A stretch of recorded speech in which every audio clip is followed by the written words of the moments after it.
Avant de m'engager dans cette voie, j'ai d'abord fait des études scientifiques et puis j'ai exercé pendant une quinzaine d'années un métier scientifique. Et le théâtre, c'était une passion, c'était un loisir en parallèle. Et puis, à un moment donné, il y a eu une perte de sens dans mon métier.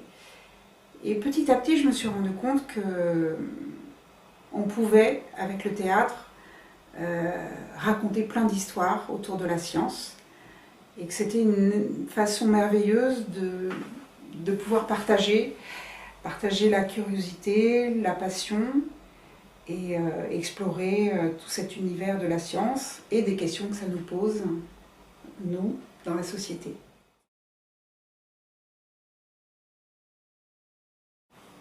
À chaque fois, c'est une aventure différente. À chaque fois, on va rencontrer des scientifiques, on s'imprègne de leurs recherches et de la façon dont ils vivent leur démarche de recherche.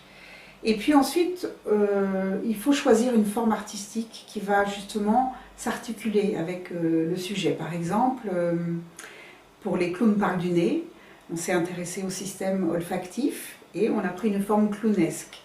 Et on a débarqué à 3 clowns dans un laboratoire de recherche sur l'olfaction. Et petit à petit, on a tissé notre enquête sur un crime olfactif.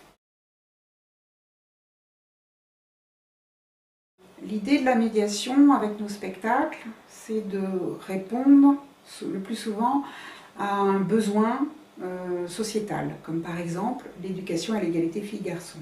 Avec Les femmes de génie sont rares, on s'appuie sur la pièce qui va réveiller un certain nombre d'émotions et d'idées chez les élèves, et ensuite on va s'appuyer sur ce qu'ils auront vu et ressenti pendant la représentation pour les amener à débattre de la question de la place des femmes dans les sciences et de la question de l'égalité entre les femmes et les hommes dans la vie professionnelle.